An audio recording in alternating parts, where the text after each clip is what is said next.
Hi, everyone. Welcome to Storytime.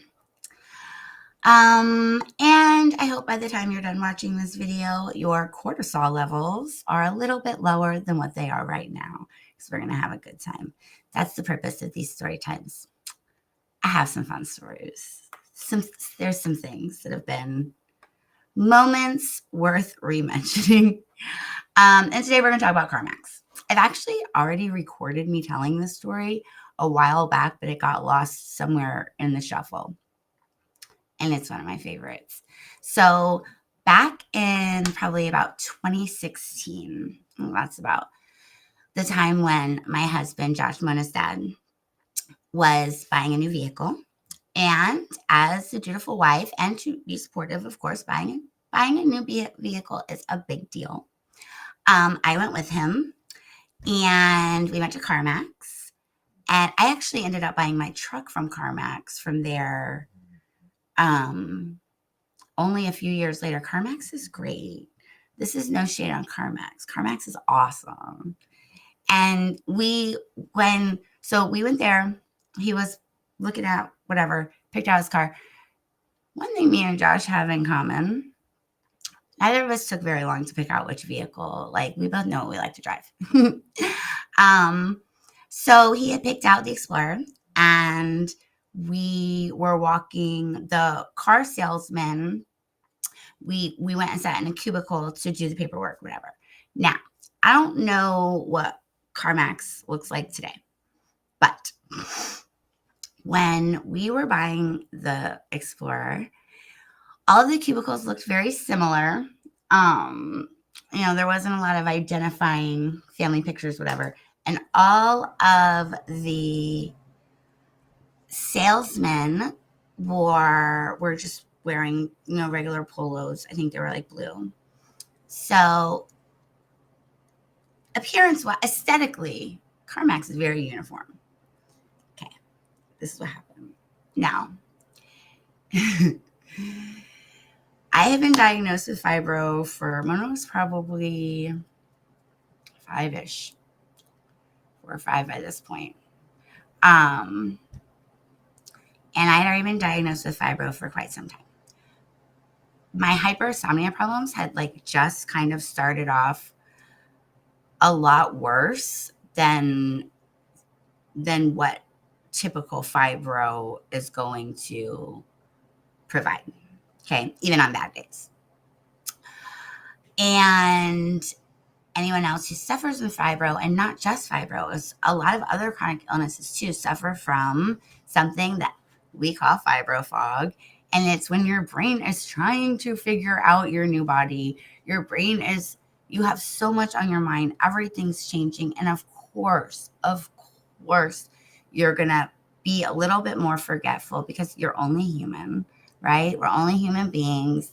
You only think and do so much at once. This is true. This is proven. And I was having a foggy day. Fibro fog. Remember that. So we're signing the papers. He's signing the papers.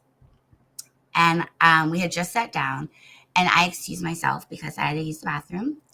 And when I came back, I walked into the cubicle before the one my husband was in. But let me tell you, wait, let me explain. The way those cubicles were set up was you would walk in, and then there were 2 chairs right here. This is where the customer sat. And then the salesperson was across the way, right? So when you walk in, you're facing the salesperson. You're not facing where the customer would sit. And the cubicle that I walked into also had a white brunette male of very much Joshua's stature sitting in the seat right here, right next to the entrance. Okay. And we hadn't been walking around with the person who sold him his car very long. So I don't know, maybe he didn't just have a very exciting face. I don't know. But the cubicle that I walked into also had a white brunette male as a salesperson. We got 4 white brunette males in 2 cubicles right next to each other. And I walked in and I'm just looking at the salesperson. I'm looking at you. I walk in. I didn't realize that I needed to be 1 more cubicle down. I thought I was in the right place. I saw the top of this person's head. It looked like Josh. I walked in, so I walked in and I'm standing there and I smile, of course. And I walk in a room or whatever, I'm gonna smile because that's polite. That's just a nice thing to do. Make everyone feel comfortable. Even if I left and then come back. So I step into the entry of the cubicle, assuming this is my husband. I begin very gently and soothingly rubbing my fingers through this person's hair. Yes, you touch your husband a lot differently than you're going to touch anyone else. But I didn't know he wasn't my husband. So I am just sitting there smiling like an idiot. Rubbing, and the guy doesn't even look up. Like, he didn't move his head up. Maybe he must have like done it with his eyeballs, but I'm next to him going like this. And the car salesman was finally looking. He goes, can we help? Can I help you? And I was like, and then his confusion on his face provoked confusion in me, had to have shown on my face. I'm like, what are you talking about? I just left here. Like, we have been walking around with you for like 45 minutes. And then I realized, and it hit me. And my hand stopped. I pulled it away. And I looked down like this. And I am mortified. Immediately I go, you're not my husband. I didn't know what else to say. Like, I felt all the blood in my whole body rush to my face. I didn't know what to do. I wasn't laughing. I was like I didn't know what to say. This dude just looks up at me and he goes, nope. I was like, oh my God, I'm so sorry.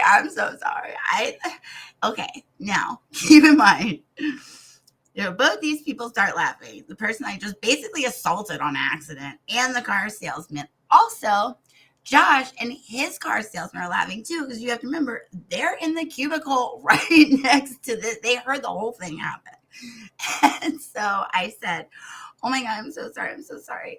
And I just start walking out, like I'm like covering my mouth. I know that my face is so red. Josh is walking out of his cubicle, the one I should have walked into, as I'm coming out mortified. And me and Josh have some pretty good times. Like, you can't discount that. There were some moments that are worth revisiting because they were fun and hilarious. He looks at me. I am beet red. I am almost shaking. And he goes, touch that guy. I was like, I thought he was you. I ran my finger through his hair.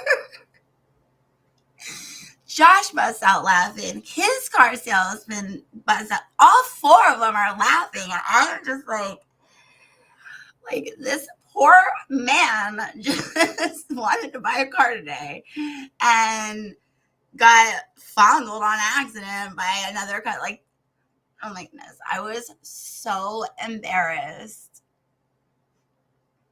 Josh laughed for so long. I hope he still does. And I hope you have too. You guys, crazy things happen sometimes. Nobody is perfect. You can't take yourself too seriously.